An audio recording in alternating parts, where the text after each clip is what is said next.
Hello and welcome to the Love and Compassion podcast with Giselle. We believe that love and compassion have the power to heal our lives and our world. Don't forget to like and subscribe for more amazing content. And if you'd like to support the podcast, please go to buymeacoffee.com/love and compassion. Today we're talking about how to become a more compassionate civilization in light of the world's most recent events. Roberston Work is a nonfiction author, social ecological activist, and former UNDP policy advisor on decentralized government, NYU Wagner Graduate School of Public Service, professor of innovative leadership and Institute of Cultural Affairs country director, conducting community, organizational, and leadership initiatives. He has worked in over 50 countries for over 50 years and is founder of the Compassionate Civilization Collaborative. He has 5 published books and has contributed to another 13. His most well-known book is A Compassionate Civilization. Every week he publishes an essay on compassionate conversations on Substack. Please join me in welcoming Robertson Work. Hi, Robertson. Hi, Giselle. How are you? I'm good. How about yourself?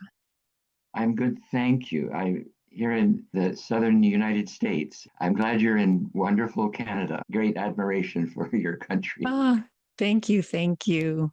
I wanted to talk about your book. I got a copy of it, and it was written in 2017. But as I was reading it, I really found myself listening to things that were almost prophetic that seem to be happening right now. What compelled you to write Compassionate Civilizations at this moment in history? Yes, thank you so much. And thank you for inviting me to talk with you today. And I want to say I'm so touched by the wonderful work of the Maitri Center for Love and Compassion. I have enjoyed looking at your website and listening to your podcast and hearing Pema Chodron speak about self-love. If it's okay, I'd like to start with a few moments of mindful breathing. Yes, definitely. Okay, I invite everyone to become aware of your breathing, being aware of breathing in and breathing out, breathing in the here and in the now, breathing in love, breathing in gratitude. I have arrived. I am home. I am solid. I am free. Breathing in, breathing out. Here, now. Love, gratitude. Arrived, home, solid, free. Okay, and to your question, after working in local communities and organizations around the world with the Institute of Cultural Affairs and doing program and policy work with UNDP and teaching grad school at NYU Wagner, I felt called to articulate a motivating vision for how to embody and catalyze a compassionate civilization. So each of us can embody, even now, even here, we can embody and catalyze a compassionate civilization in this very present moment. We don't have to wait, 50 years, 100 years, 1,000 years. We can embody it in the here and the now. So I was increasingly aware of climate change, climate disasters, the rise of oligarchic fascism, and of course the UN Sustainable Development Goals. I also had been studying the engaged Buddhism of Thich Nhat Hanh for many years and practicing mindfulness and compassionate action. As you know, compassion is action focused on relieving suffering in individual mindsets and behaviors and collective cultures and systems. The word, the calm, it means with, and passion means suffering. So compassion is to be with suffering and to relieve suffering in oneself and with others. So I gave talks about a compassionate civilization in my NYU Wagner grad classes and in speeches in different countries. And then in 2013, I started a blog called The Compassionate Civilization. So in 2017, there was a new US president who concerned me deeply and who's now president again. So, a Compassionate Civilization was published in July of that year, as you mentioned, 2017. The book outlines our time of crisis and provides a vision, strategies, and tactics of embodying and catalyzing a compassionate civilization, person by person, community by community, moment by moment. It includes the movement of movements, MOM, that will do that, innovative leadership methods, global local citizen, and practices of care of self and others as mindful activists. So there's a lot in it. The 6 strategies or arenas of transformation are environmental sustainability, gender equality, socioeconomic justice, participatory governance, cultural tolerance, and peace and nonviolence. So since then, I've been promoting the Compassionate Civilization Collaborative, as you mentioned, to support a movement of movements, the MOM. Thank you for that. I really appreciated that. And I really enjoyed the book as well. It's so funny that the majority of people see a world that doesn't work and they want things to change, but they don't do something necessarily to change it. When did compassion shift from a private virtue to a public mission for you? Great question. Thank you. I think the private part began very early in my Christian upbringing. I was raised by loving parents to love others. Love of neighbor is the heart of Christianity, and understand that love is the ultimate reality. As we say in Christianity, God is love. So then when I went off to college at Oklahoma State University, I found myself being a campus activist. So I shifted to activism for civil rights. We were demonstrating for women's rights and for peace in Vietnam. As you know, the Vietnam War was raging. And after that, I attended theological seminary at Chicago Theological Seminary. My calling happened when I was still in college, and it was in a weekend course, just one weekend in Chicago. Some of us drove up and attended a course with the Ecumenical Institute in the African American ghetto in Chicago. And my whole life was changed in one weekend. I mean, I woke up that I could make a difference and I could help create a world that cared for everyone, and here I was this junior in college. So then after that, I worked after college and grad school. I worked in that African American ghetto in Chicago with the Ecumenical Institute. And then in Malaysia, I was asked to go to Malaysia, and my wife and I did that. And then we were asked to work in South Korea, which we did. And then the work shifted from religious to secular, as we now call our work the Institute of Cultural Affairs. And from there, we worked in Jamaica, and then in Venezuela, and then back in the US in a little community in Oklahoma. And then I also worked in poor slums and villages. So then with the UNDP, I worked around the world, giving policy advice and starting projects and programs on decentralized governance to help countries decentralize from this capital to the provinces and the cities and towns and villages to decentralized decision making. Then my engaged Buddhist studies, particularly with Thich Nhat Hanh and his teachers, and practice awakened me to a calling to save all sentient beings. What an outrageous calling. How can one person vow to save all sentient beings? But that's what we do in that tradition of being a bodhisattva. So through mindfulness and compassionate actions. So then I continue my journey by teaching at NYU Wagner with grad students from around the world. I love that so much.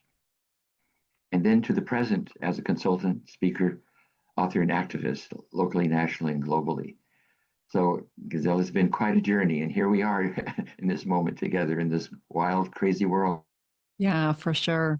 One of the things that I really loved about your book that you emphasize that we need to have a vision for the world that we want to create. If we don't have a vision, then we can't create it, right? Many of us are focusing on anti-oppressive, anti-crime, anti-this, anti-that, but we're not really focusing on what sort of world do we want to create.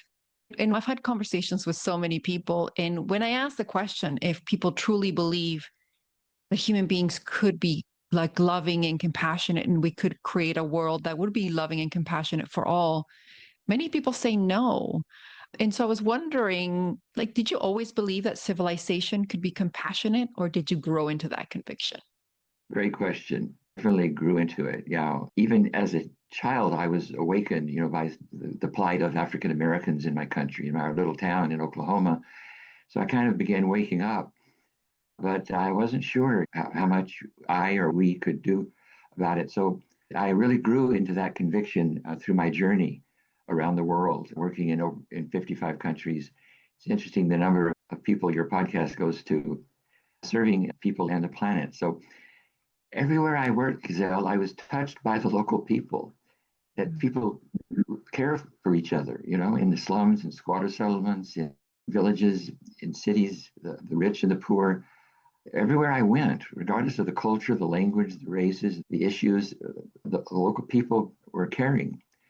So my understanding is that compassion is an action. It's not just a feeling or a thought. It's an action to relieve suffering in oneself and in others. But suffering is never entirely eliminated. In Buddhism, the first noble truth is there is suffering, and it continues, but it can be relieved as best we can through practices, through projects, through programs, and through policies. So what has helped me is to see, again, a deep teaching in Buddhism that each person is influenced by negative emotions of greed, fear, hatred, and ignorance.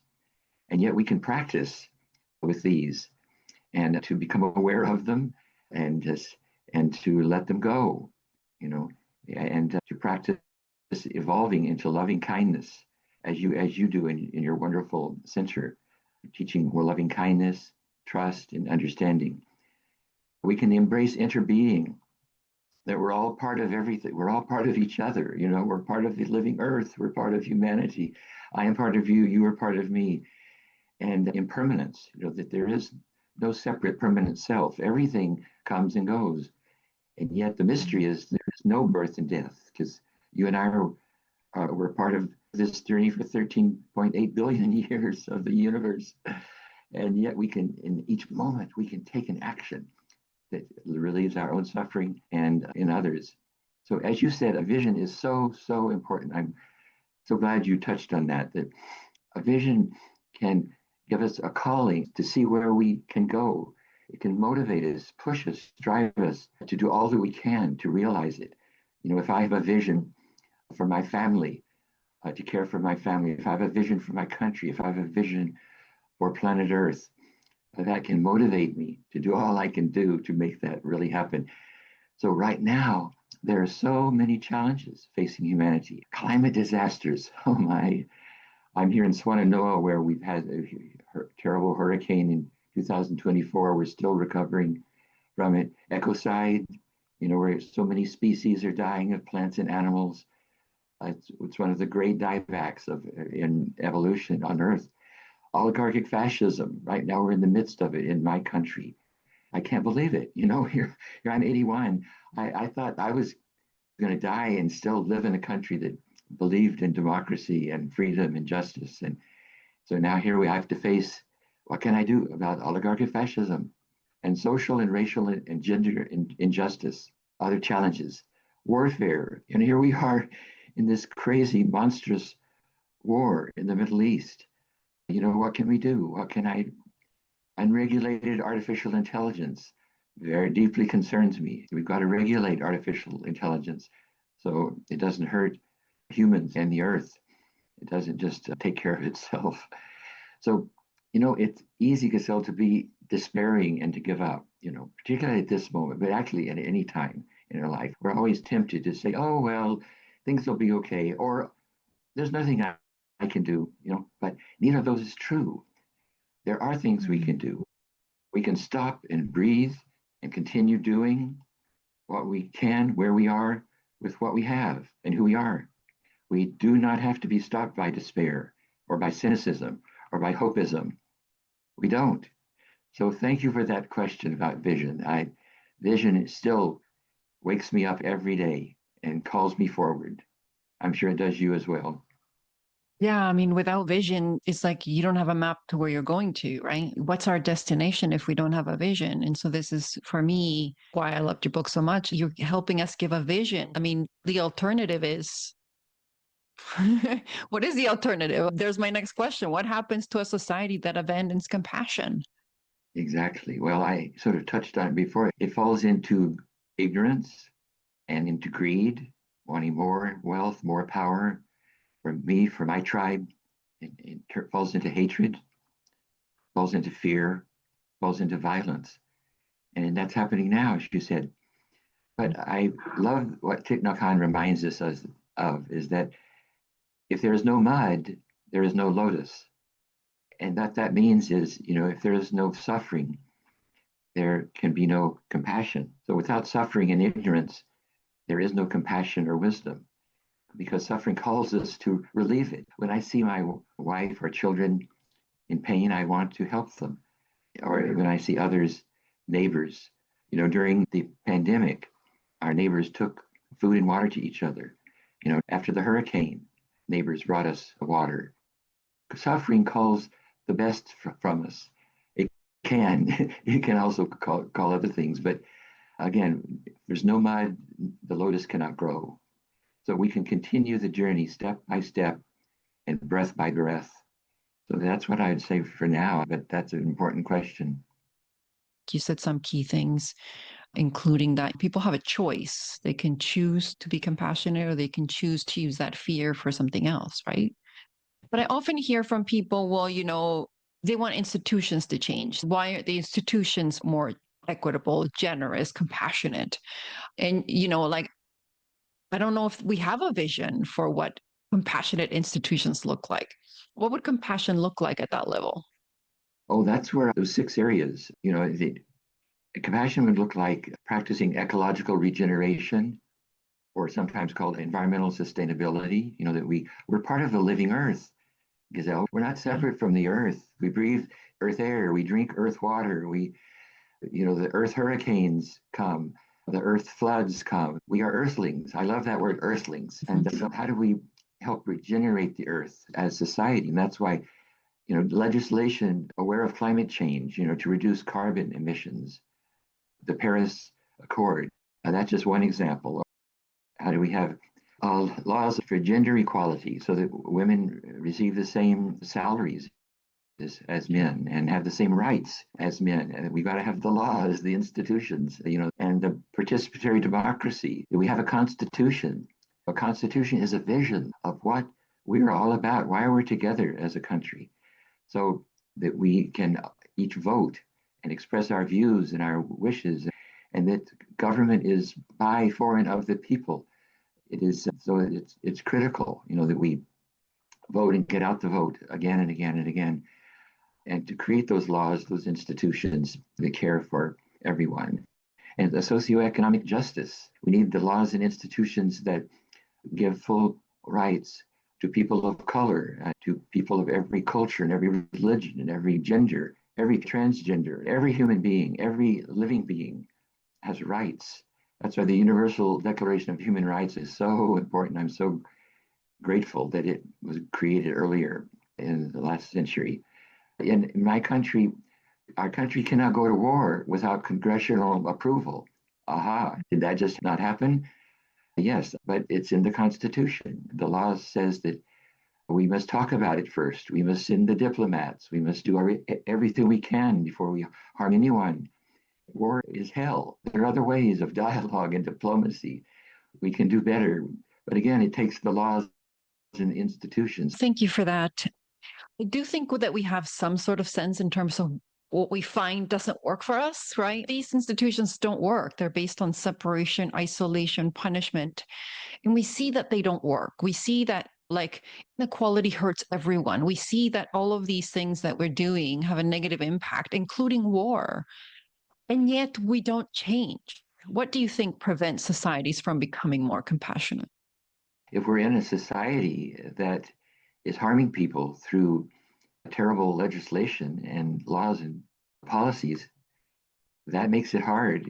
People then have to either rebel and then they can be, killed, or they have to form movements, peaceful movements like the civil rights movement in my country, with Martin Luther King leading peace marches and our peaceful resistance in Minneapolis, the peaceful resistance to ICE. So what? One big thing that makes people think they can't be compassionate again is the larger society, the institutional frameworks and legislations and laws and government practices.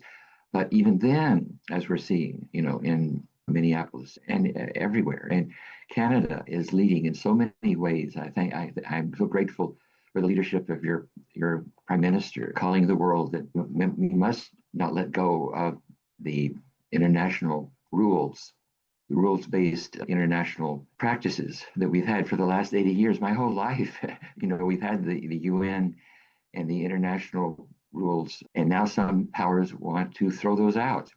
But no, we're going to say no. We're surrounded by forces of wealth and power, as we know. And however, we can each do what we can to care for those near hand, far away, the least, the last, and the lost, for ourselves, moment by moment, breath by breath. And sometimes we, the people, can change history, and the powerful can choose compassion. And we've changed history many times. We've created democracy. We, the people, have created civil rights, universal education and healthcare, the UN, and much more. You touched a moment ago on the pillars of a compassionate civilization. There are 17 UN Sustainable Development Goals, as you know, but I decided 17 was a big number. So I thought, why don't we just have six? That's why my book has six arenas of Yeah. transformation for ease of memory and work. And they are environmental sustainability, gender equality, socioeconomic justice, participatory governance, cultural tolerance, peace and nonviolence. So modern societies can be prevented from being compassionate also by negative emotions, as we were talking about, of ignorance, greed, hatred, and violence. Greed, thinking I need more wealth. I'm a billionaire, but I need another billion. I'm the richest Yeah. billionaire in the world, but I want to buy the US government. Hatred, violence. So these all, for me, fall back into the Buddhist wisdom of the belief that I'm a separate self. Therefore, all that's important is my ego. Hell no, that's wrong. My ego is not separate. When I die, my ego's gone. All that's going to be left when I die are my words and my actions. My actions will continue forever. My words will continue forever. My ego, no. So if I believe my ego is all there is, then I can be greedy and hateful and fearful and violent. But ego, unlimited pleasure, narcissism, fear of the other, ignorance of cause and effect, these don't have to drive us. So structures and policies based on negative emotions and the delusion of a separate self and harm for the earth, we don't have to live that way. We don't have to believe propaganda and misinformation and ignorance. And we can provide the education needed and the experience. We don't have to accept wealth hoarding. Why do we have billionaires? Why isn't $999 million enough? Why doesn't that go to care for everyone and to care for the earth? So again, we have to let go of wealth hoarding, of power hoarding. We don't need all that wealth. We don't need all that power. We can care for each other. We can care for the earth. There were so many amazing things that you said. I wanted to touch on two. The first one is that I was having a conversation with an Indigenous elder, and he said to me, that greed is just the fear of lack, right? And it really stopped me in my tracks because when we see people hoarding stuff in their house, we think, well, that's abnormal. And yet we glorify the hoarding of wealth, but it isn't any different than any sort of other mental health issue in terms of hoarding. And so that really got me to think about the role of fear. And if somebody's trying to hoard money, it's not getting to the root of the problem issue. It's never going to be enough because they're just throwing it into an empty hole. It's a billion, a jillion. It's never going to be enough because it's never truly addressing the problem. But one of the things that you said as we were chatting is that the wealthy, the elite, they can choose compassion. They can always choose it, which is an amazing insight. And yet I wonder, in terms of people's perspectives of compassion and power, do you think that the two go hand in hand, or can they go hand in hand? Because I think there might be some worries around, well, if I'm more compassionate, then I'm going to be taken advantage of, I'm going to be a mat. What is your perspective? Oh, I agree with everything you said, and your question is so, so important. Thank you so much. There are billionaires and then there are billionaires. Like Warren Buffett, look, he's given tens of billions of dollars away, hundreds of billions of dollars away, and other billionaires have done that. And then there are the billionaires who think 350 billion isn't enough. I need more. Well, that's crazy. That is sick. That is sad. That that is a disease. And we have to help those people. I feel compassion for billionaires who think they need another 10 billion or another 100 billion, or they need five more $100 million yachts, or they need another 15, $200 million houses around the world. And that is very sad. And that they're really suffering. They're Yeah, confused. They forget what it means to be human. They've forgotten what it means to be an earthling, that we're just here for a I moment. agree. We're just here for a moment, for a breath, and we're gone.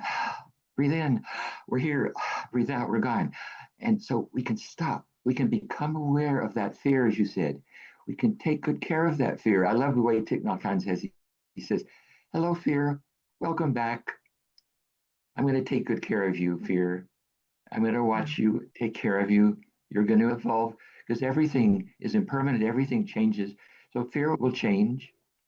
Fear can change. Fear always changes. If it evolves into another emotion, another feeling. So let it go. Let it go in the truth of impermanence, because everything is impermanent. Fear is impermanent. So we also can remember the truth of interbeing, that I am part of what I fear. I am part of this current federal administration. I'm part yeah, of the wealthy elite, and it is part of me. I fear the US administration right now, but it is part of me and I am part of it. I fear climate change, but it is part of me. I am part of it. I fear artificial intelligence, unregulated. I fear old age, but boys, I'm 81 and a half. It's here. So I'm going to take care of it. I'm going to say, hey, old man, I'm going to take care of you. And they're all me. There's no separation. I love Thich Nhat Hanh's word. We enter our. We enter our. Now, how can I stop? Become aware of fear. Breathe in and out and know the truth of interbeing and impermanence and accept it. Care for it. Get out the vote. Care for the self. Write, speak. Do what I can to care for what I can. My family, my neighbors, my city, my county, my country, my world. And everything changes. Everything passes away. Everything comes in and out of being. What happened to the Roman Empire? Oh, mm, what's happening to the American Empire? Everything comes in and goes out like a breath, breathing in and breathing out. And then everything transforms into what is next. What is next? What is China going to bring? Ah, there is so much that we don't know. I love Thich Nhat Hanh's teaching that when we become aware of a negative emotion, we should stop, breathe, smile, and then say, oh, welcome, fear. Welcome back. Okay, I'm going to take care of you. Okay, we're in this together. And then you keep breathing in awareness and gratitude, and things change. Your grandkid calls you, your baby calls you, your dog, your cat. You see the clouds, you see the earth, the sun, see a star. You realize you're an animal. The word animal means breath. We are animals because we breathe. We're all breathing. So I love that.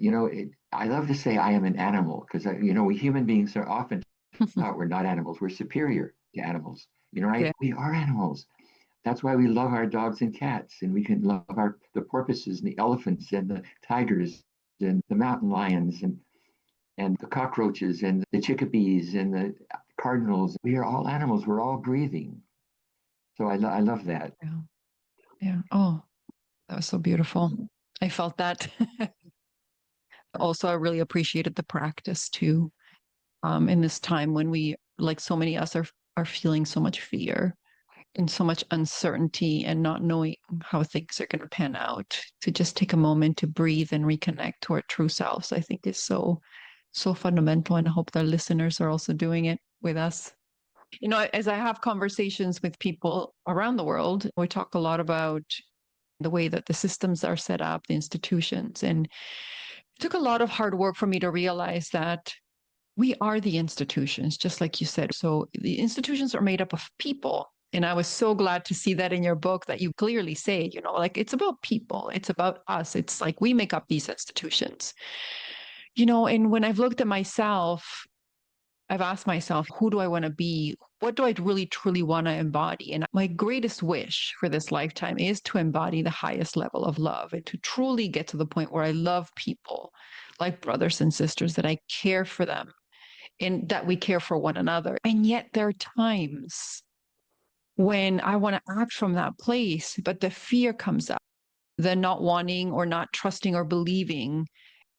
When the fear comes up, how can compassion really help us change ourselves so that we can create a different world? Oh, what you said is so beautiful, and your question is so powerful. Thank you. Yes, and I'm going to get personal here. We can do what we can. We can take care of ourselves. We can take care of others as we can, but we shouldn't beat ourselves up when we can't, you know? So I'm 80, I'm over 81, and I have issues with balance and walking, and I have some memory issues and some low energy issues. So I have to be kind to myself. So I've decided that writing is my main way of caring for the world. That's why I publish one or two essays a week on Substack on compassionate conversations for 55 countries and 38 states. And as I said, I used to travel around the world all the time. Not anymore. I don't even like to travel around the county. But anyway, I'm an elder, so I have to say, okay, elder, be kind to yourself, but also do everything you can. Write everything you can. Speak with Gazelle if you can. I also have to decide who I'm going to care for. I've decided I'm going to care for my wife, who just turned 70, and my two kids and my two grandkids, my daughter-in-law, my cousins and nieces and nephews, my neighbors here in North Carolina, the vulnerable. I give to nonprofits who help the hungry and the homeless, to friends, and to people around the world through my writings and teachings. And so the other day, I drove to get some shrimp tacos for my wife and me for dinner. And a lady came up and she had disheveled hair and she just stood by my car, and I put the window down a little and she said, "Can you drive me to Black Mountain?" That's not where we were. I was in another town because I'm out of my medicine. She just out of the blue stood there and said that. And I thought, oh, ooh, oh, oh, yes. So I wanted to say, but who are you? How are you? Oh, do you live here? Do you have any friends or family? Can I give you some money? Do you have, but I was kind of struck dumb. I thought, oh, ooh, what should I do? And so I said, oh, I'm so sorry. I don't live in Black Mountain. And she said, oh, and she just turned and walked away.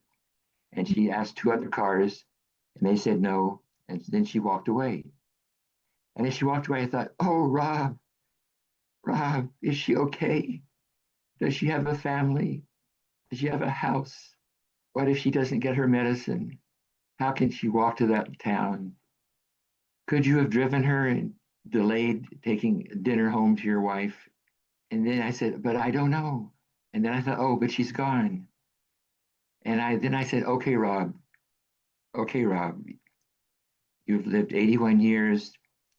You've cared for people in the UN in 170 countries, Yeah. and you've been in 55 countries. You're still writing every week. You're taking care of your neighbors and family and friends. Don't beat yourself up, old guy. Don't beat yourself up. But next time, you know what, Rob? I'm going to say, hey, my dear one, are you okay? I don't have any money, but can I buy you? We're here at the taco shop. Can I buy you dinner? I'm going to say that next time, Rob. I'm going to say that. And then I also, Gazelle, I'm going to support democratic socialist institutions. Some people are afraid of that word, democratic socialist. But the happiest countries in the world are democratic socialist countries. Finland is the world's happiest country. Denmark, Sweden, Norway, the Netherlands, Iceland. Those are in the top 10 when there have been analysis of if you Google happiest countries in the world, those Nordic countries come up every year. Why? They are democratic socialist countries. You pay high taxes and everybody gets free college, free education, free college, free health. Everybody gets taken care of in a democratic socialist country, in the Nordic countries. And New York City, I'm so proud that our new mayor in New York City, Pran Mamdani, is a democratic socialist. He is there to help everybody, but particularly those who are hurting, the poor, the hungry, the sick, the people of color, women, the elderly, the children. I'm so proud of him, and I write about him on my Substack, and I write him. He's one of my heroes, just like Bernie Sanders is one of my heroes, and Alexandria Ocasio-Cortez, AOC, is one of my heroes. AOC, yeah. AOC. So, and I used to never tell anybody I was a democratic socialist because I was afraid. I thought, oh, they'll think I'm a socialist. Hell no. I am now proud to say I am a democratic socialist. I'm a Democrat. I vote the Democratic ticket, but I'm always looking for progressive Democrats, democratic socialist Democrats, because, our country can be more like Finland, Denmark, Sweden, Norway, the Netherlands, Iceland, New York City. New York City is showing us the way. America can be like a New York City. I'm so proud of New York City, and I used to live in New York City. So as an old person, I can only do what I can do. And I'm not saying, oh, poor me, I can't do anything. No, I'm not saying that. I'm saying I can do a hell of a lot as this 81-year-old. It's amazing what I can do. But that is why I write and speak and care for my family, neighbors, friends, the poor, donate to nonprofits for the homeless and the hungry, vote, get out the vote. So yes, that's my story, Gazelle.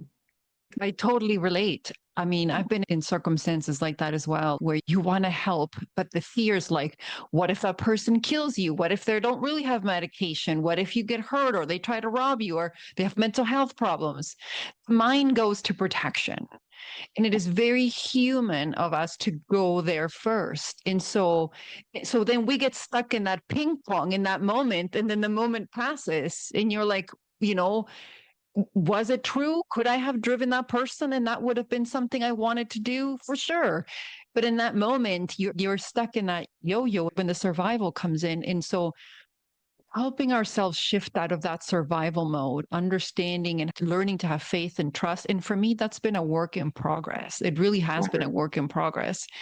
The other thing I wanted to mention, which I think is so important that we need to touch on, is the whole concept of socialism. So I was born in South America before I came to Canada. And so I remember lots of my family members talk about this.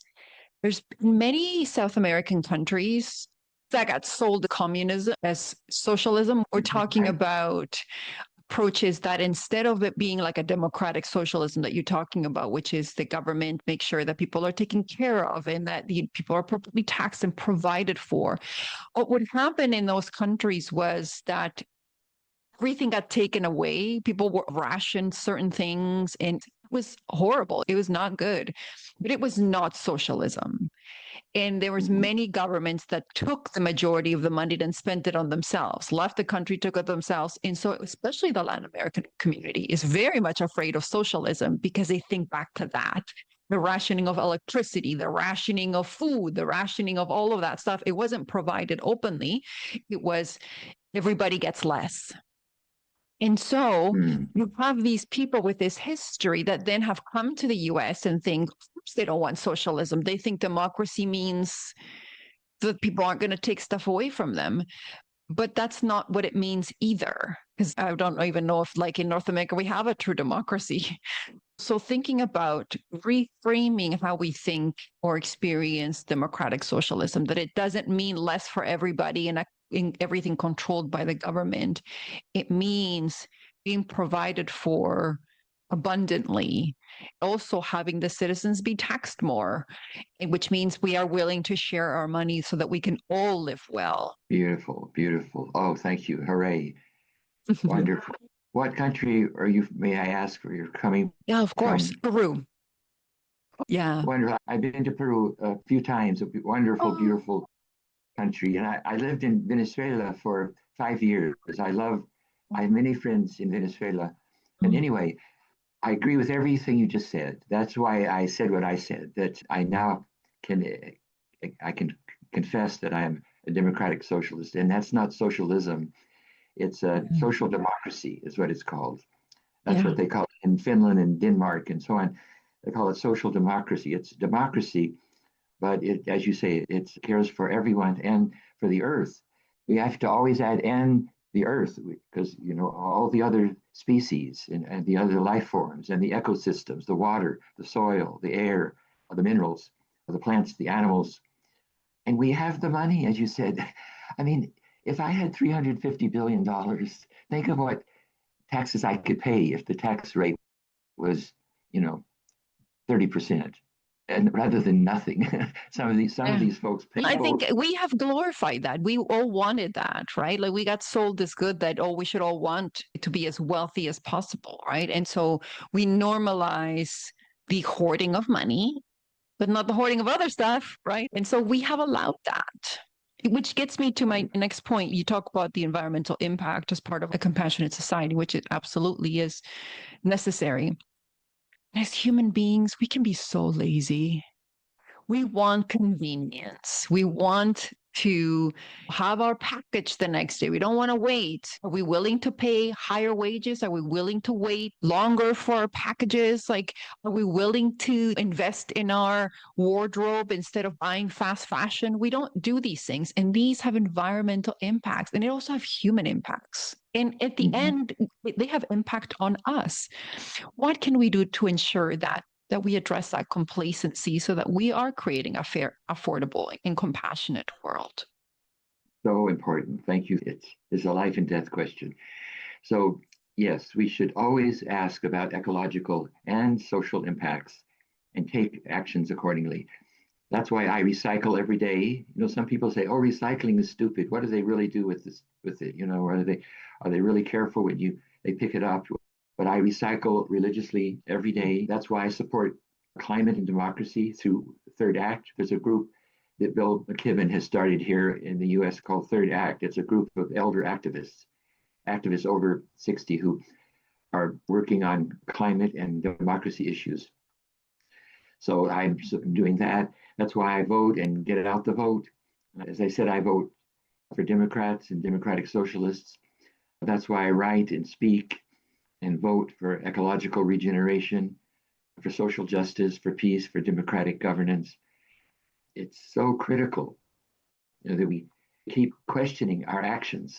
Like, okay, why am I recycling? Is it really worth the time? Deciding about every item, where it goes, and then putting it out carefully and rinsing it first. And is that really going to help the world? Because you also know we need systemic changes. Because you can always say, oh, but what the individual does doesn't matter. We need laws.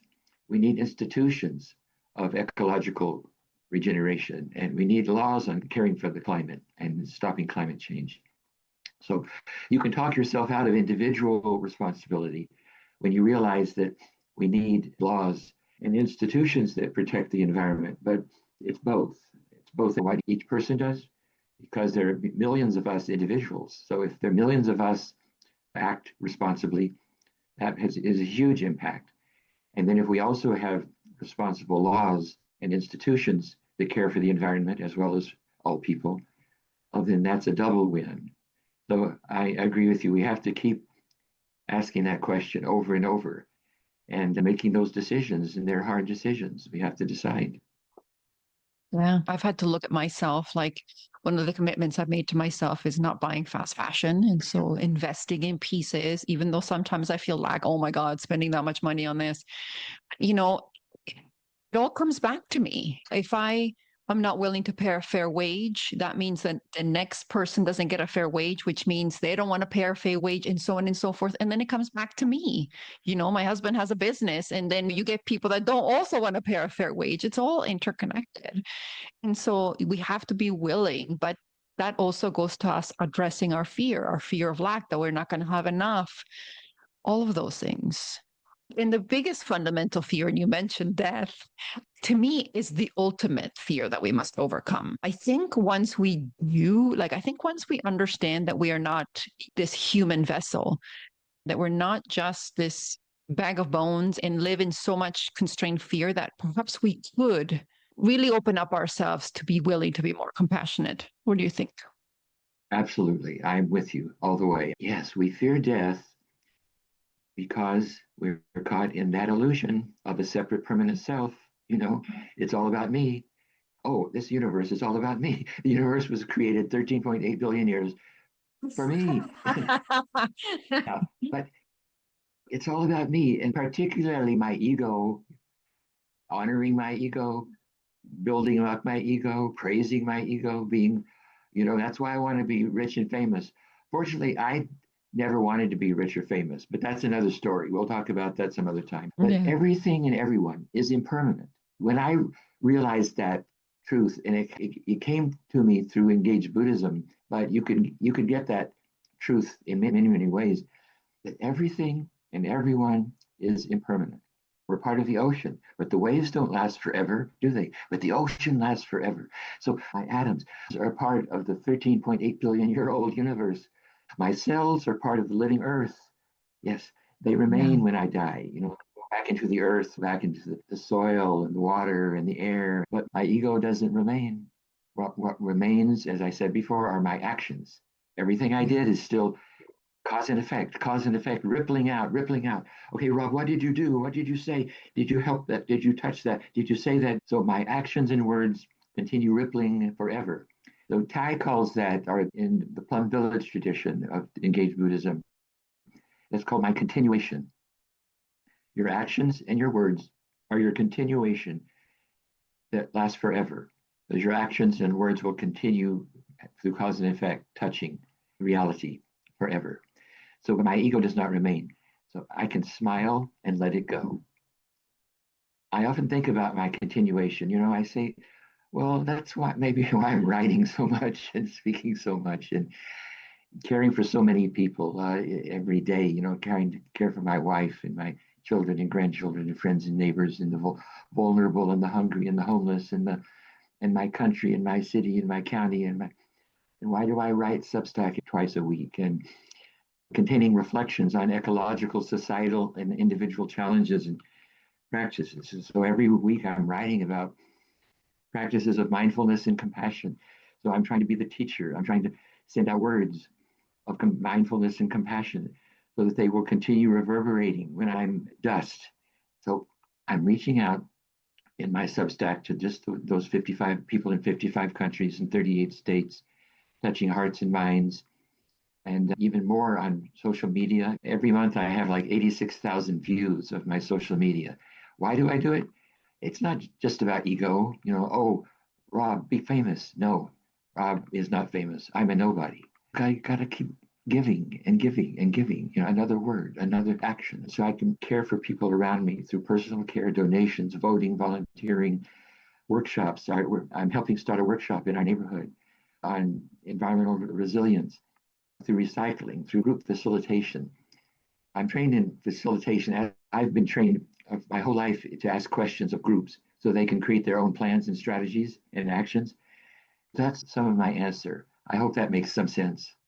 Thank you very much. I appreciated your answer. And it made me really think you're one of our compassionate leaders, right? You're kind of carving the way and helping us reflect, because I've seen some of your Substack. I've seen your postings. That's actually how I kind of reached out to you, because I was so moved by the material that you were sharing, the willingness to be honest about what it takes to be compassionate and how hard it can be sometimes to look at ourselves honestly, because we can't change unless we're willing to look at ourselves, all aspects of ourselves. Like you said, we are the billionaires, we are the oligarchy, we are all of these people, the racism that voted that in, the racism that continues to show, the fear, all of that is us. And so, from your perspective, what do compassionate leaders do differently? Yes, well, great question. Yeah, what do compassionate leaders do differently? Well, he or she or they are empathic. I think it starts with empathy. What are you like? What are you feeling? What are you thinking? What's happening in your life? So, an empathic leader listens to other people. They see where other people are hurting. They care. They ask questions and facilitate group discussions, enable group projects. They let go of self-importance, that it's not all about me. They let go of narcissism. They let go of the ego project. They help others be their greatness. They care for their body mind so that they can care for others. And they donate and vote and recycle and more and more and more and more. Did you know in Denmark, in elementary school, every week children are taught empathy? Did you know they have courses on empathy? When I was growing up, I didn't have courses in school on empathy. In church school, in my Sunday school, in my church, I was taught to love my neighbor and to love everyone, and that God was love. But in school, in my elementary school and junior high and high school, we didn't talk about things like empathy and compassion. Yeah, thank you for sharing that. I did know about Denmark because my daughter and I are co-writing a book on that particular topic, the need to continue to teach loving compassion and being a global citizen, right? And I'm doing it with her perspective because she just graduated high school, so she has like the fresher perspective, whereas mine's from like many moons ago. Um, Wonderful. we need to continuously educate ourselves about regulating our own emotions, having difficult conversations, caring about the other as ourselves, because that's, from my perspective, the only way that we're going to survive. A friend of mine said it the best that we were having a conversation, and she does compassion in the prison system. And she says, I can't be well unless you are well. My Mm, wellness depends on your wellness. And that just hit me in my heart like, oh, not that I live it every day, Robertson. Every day I have to choose. And some days I fail, and other days I do good in terms of like being more loving and compassionate and truly helping the world. But it's a choice, it's a continual choice. So, this goes to my biggest challenge that maybe you can help me with, which is, mhm. so I was having this conversation with my students. We were talking about how, in order to create a world that is loving and compassionate for all, it has to include the all, even those who are most hurtful. And that is really difficult. I'm just curious as to your thoughts on what starting point might be or what can help us look at those who do hurtful things and just horrible things and be able to say, I see God within you. I see your humanity, even though it might be hard. Yes, it is hard. Several years ago, when I would hear leaders of my country speaking on the media, I would get so repulsed that I would turn it off. But I began practicing. I practiced a lot since those days. And I realized, people who hurt other people are hurting themselves. They're actually hurting, they're suffering. People who hurt others have their own suffering. They're confused, they've forgotten what it means to be human, they're Yeah. full of greed, their own fears. It's all about me. And maybe they're filled with hatred. They've become violent. They're suffering. I still find it very difficult to read or listen to certain people. But what I do is I stop and I breathe and I smile and I say, okay, I care. I'm concerned about you. I don't know what I can do, but I'm going to do everything I can to care for the people being hurt, you know, like my fellow activists in Minneapolis are doing, or elsewhere. We could mention many places around the world where people are risking their own lives. In Minneapolis, two activists were killed. Miss Good, Renee Good, and Alex Pritchie were killed because they went beyond their fear. They got out there in the street because the migrants were being hurt and they got killed. So, at some point you have to come to terms with your own death. I don't know if I have a minute to go or 20 years. I still have to let go. And so, how do I care for my wife, my family, my friends, my neighbors, my country, the vulnerable, the homeless, the hungry? And as you said, for the wealthy and powerful who are hurting others, starting wars, attacking migrants, killing activists, it's hard. So I have to say, I love the story of during the Vietnamese War, Thich Nhat Hanh and his monks. They did not take sides. They did not say, we're on the side of the Vietnamese or the US. They did not take a side in the war. This is hard for me because I usually take sides. The practice was okay, we're not going to support the Vietnamese or the US. We're going to care for everyone. So they just went out caring for people who were getting hurt during the war, people who were hungry, people who needed food, people who were bleeding. So they decided their role was to care for those who were hurt, not to attack, to say, I'm for the blue and I'm against the red. They said, I'm just going to care. Like the activists in Minnesota, they're they're not attacking ICE. They're singing to ICE. Yeah. And so yes, we have to acknowledge our own anger. I'm angry with these politicians. Sometimes I want to hate them, but I have to say, I do not hate you, my friend. You are confused. You're so confused. You're hurting others you're so hurtful. You don't realize how you're hurting others. But I've got to try to stop you from hurting others. I've got to try to help those you hurt. And maybe I'm going to get hurt, because in the civil rights movement, if you're out there doing on a peace march, you might get beaten up. As I said, I've lived in villages, poor villages, and urban slums in several countries.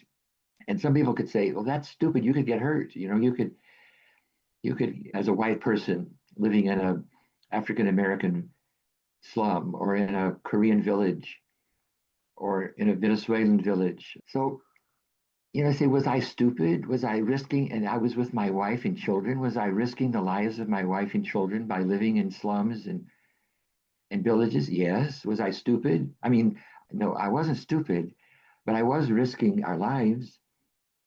But I was called. I wanted to do it. I said, okay, but my point is it's risky, and you have to keep working with yourself. That's why I love the word practice. In Buddhism, we keep practicing. And I love the teaching of that you have on your website of Pema Chodron, on self-love. You have to keep practicing. How do I love myself? Say, okay, I'm afraid, and I'm just this little white person, or I'm this little old white person, but I'm gonna do everything I can and be everything I can.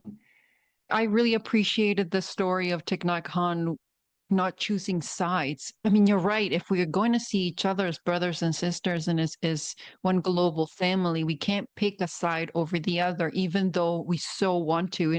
And I'm with you. When I think that there's unfairness, when there's people that are vulnerable or suffering, I'm more likely to pick just the side that is like, oh, that person is suffering, they're the victim. But what you said is spot on. People that truly love, who have love in their heart, like when you were raised with love, you had love to give others because your cup was full. So it overflowed to want to help others, to want to love others. People that are hurting, that don't have love in their hearts, are those that hurt other people. Hmm. They must, Hmm. because they must be so separated from their own humanity. Yes, yes. And yet things are changing. You mentioned Minnesota, and I wanted to mention that I love that they're doing the singing chants, and they're Mm-hmm. not making them wrong. They're singing chants like, you can change your mind. You don't have Hmm. to be wrong. You don't have to experience shame and guilt for the choice you've made. You can always change your mind. And in your book, you talk a lot about movements. Do you want to share a little bit about the power of movements in helping us create a compassionate civilization? Oh, yes, thank you. I'm a big movement fan. It started in college with the civil rights movement. I realized, wow, if a lot of people get together and do something together, it can make a difference, like the civil rights movement Yeah. and the women's movement and the peace movement. And like in Vietnam, the peace movement, we can really make a difference if we get out and march. I think that being an individual or part of an organization that is part of a movement can be a powerful force. And so I focus in my life and in that book on the six movements that I've mentioned. And those movements can work together. And when they work together, they become a movement of movements. They become mom. I like that because I'm a feminist, and I think that we need so desperately, we need more feminine energy in humanity and in civilization.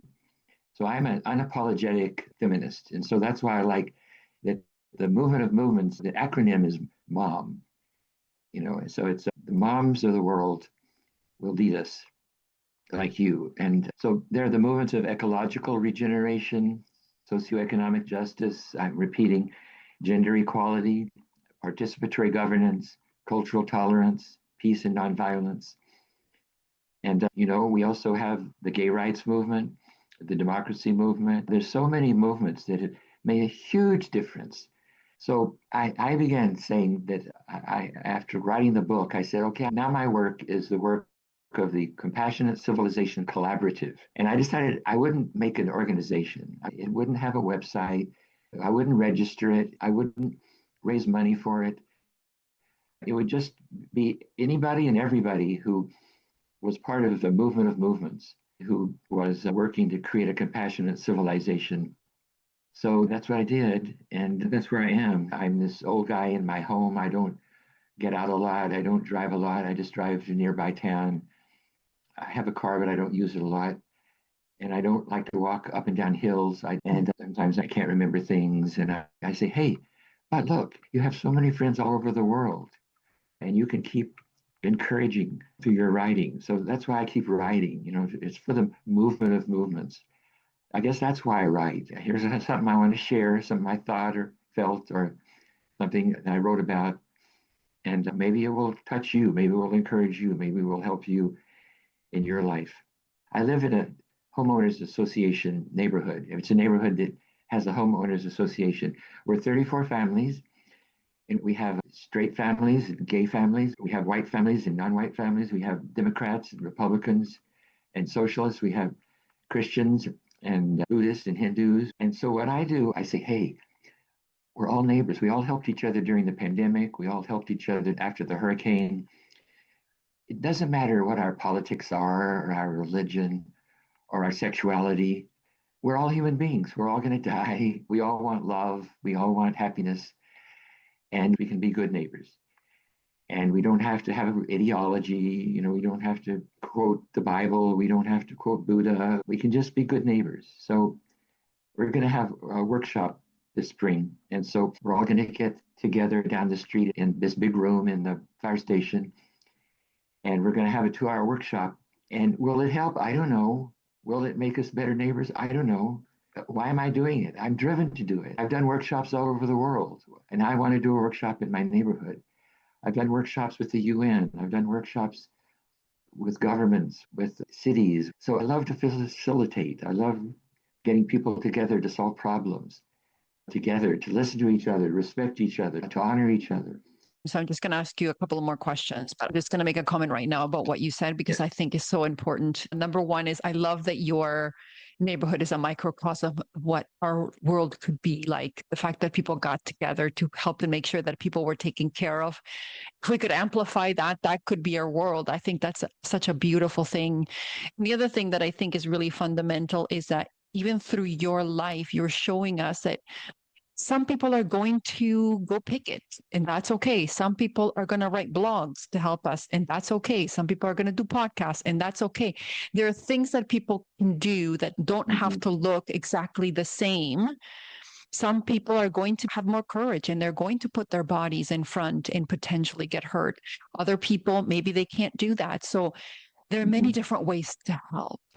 Mm-hmm. The other thing that you said that was really, really key is the importance of moms. And that was one of the things that really touched me about your book. The acronym, I was like, oh my God, I so resonate with this because I do feel that we need more feminine energy. We've really kind of really squashed the feminine energy. But the truth of the Mm-hmm. matter is we need more because fundamentally nurturance is a mother energy, is a feminine energy, compassion's a feminine Yes, yes, energy. yes, And yes, yes, yes. so if I can share my story, last night I was at a Mm-hmm. hockey game. My son was playing hockey, Mm-hmm. and our team, they don't like to fight. We play a game and we have fun and we're good. And so the previous teams that were there, it was under U15. Most of the game was the kids fighting and taking penalties. And so the game ends, the people come off the ice, and two men that are starting to get like into a fight. Now, woman Mm-hmm. got in front of them and said, we all signed a form that said this is just a game. Remember who this is for. Even though she was elevated, she totally stopped that fight between two men that were not Wow. small. And so it was really interesting. Wonderful. It was a woman who actually stopped a fight. It's the feminine power. And that doesn't mean, and I want to make this clear, that doesn't mean that men have to be discarded or have to be treated the same way that women are treated, because I think that's a big fear. That's a big fear that some white males have. It's no, you don't have to be less than. Right. We need to uplift the feminine energy so there's a balance, because right now we're not balanced. Exactly. Exactly. Oh boy, am I with you there. There's a whole section in my book, as you noticed, on gender equality. I'm going to read a Yeah. tribute to mothers. I'm a tribute to mothers, giving birth to new life, nurturing, sustaining, guiding, releasing, launching, affirming, love, begetting love, a flow onwards. Mother Earth, Mother Tree, Mother Tiger, Mother Eve, my grandmothers, Sally and Airy, my mother, Mary Elizabeth, my children's mother, Mary, my grandchildren's mother, Jennifer, my grandchildren's grandmother, Bonnie, baby girls who become young women, who become leaders of our race, prime ministers, presidents, priests, CEOs, managers, engineers, artists, doctors, astronauts. Thank you, thank you, thank you. Love upon love, gratitude upon gratitude.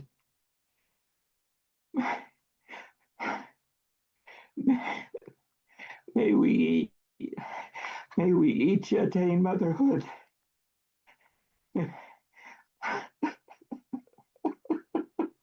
Are you okay? Fine, my ego is okay. I think it's so powerful. And to be honest, I cry on my podcast all the time. Just two more questions. What's your definition of self love? Such an important question. For me, now love of itself is an acceptance. I am accepted just as I am, exactly of who and what I am. Exactly this one, this one, this one. In her being, that I am part of all and all is part of me, and in impermanence, that this self is impermanent. It's like a wave in the ocean. It appears, it disappears, the ocean remains. So self love is knowing that we are not a separate permanent ego. That's really when I learned that, when I truly learned that, when that hit me in the gut and in the heart, I was so happy to realize that I didn't have to protect my ego because it wasn't going to be around forever. Mm. Ego is not separate from the living earth and from humanity, and my ego is not permanent.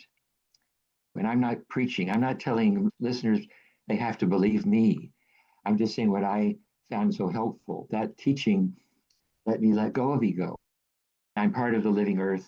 I'm part of cosmic evolution. I'm 13 billion years old, and I will continue forever through my words and actions and deeds. And Oh, what a that's beautiful my way to end. Where can people find you? Where can they follow you? Where can they get your book? What do you want to share the audience about yourself? okay. Thank you. So my 5 books are online, also through local bookstores. Just look for under my name, Robertson Work. So that I have the Compassionate Civilization. I also have a autobiography called Serving People and Planet. My poems called Earthling Love, speeches that I've given around the world called The Critical Decade, and my essays called Society, Spirit, Self. So if you're interested, have a look at my Substack called Compassionate Conversations. My website is just under Robertson Work. My blog is a Compassionate Civilization, although I've really stopped adding new things to it. Now I just use Substack. I'm also writing every day on Facebook and LinkedIn and under Robertson Work. So you're invited to be part of the Compassionate Civilization Collaborative, but you don't have to sign up or pay dues. You just decide you're part of it and help, and you're part of the movement of movements.